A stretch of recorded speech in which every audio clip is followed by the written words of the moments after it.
In today's video, I'm going to teach you how to check user permissions. First, let's start by locating the file or folder for which you want to check the user permissions.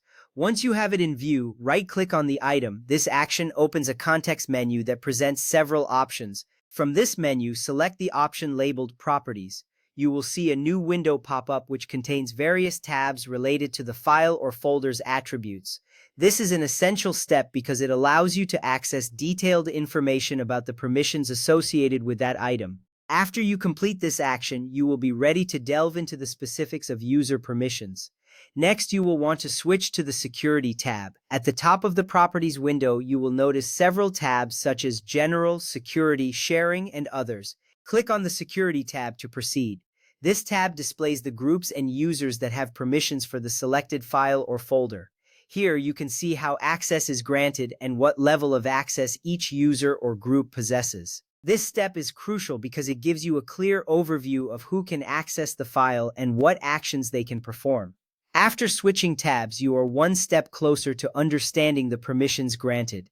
Now let's take a closer look at the specific permissions for each user. In the Security tab, you will see a box at the top that lists all users and groups that have permissions for this file or folder.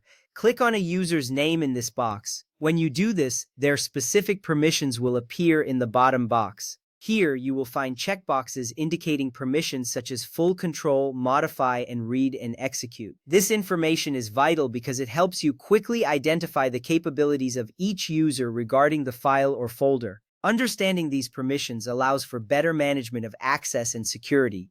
After reviewing the basic permissions, you may want to see the final calculated permissions for a user. To do this, click on the Advanced button in the Security tab. This will take you to a more detailed view of the permission settings. From there, select the Effective Access tab.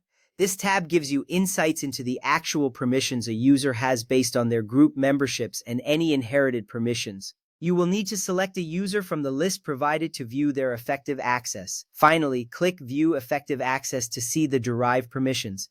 This step matters because it ensures you have a comprehensive understanding of a user's permissions, factoring in all variables. With this detailed view, you can make informed decisions about access management. By following these steps, you will successfully check user permissions for any file or folder. This process not only enhances your understanding of access rights, but also reinforces the importance of security and file management. Remember, keeping track of user permissions is crucial for maintaining a secure environment. Thank you for watching, and I hope you find this guide useful in managing your files effectively.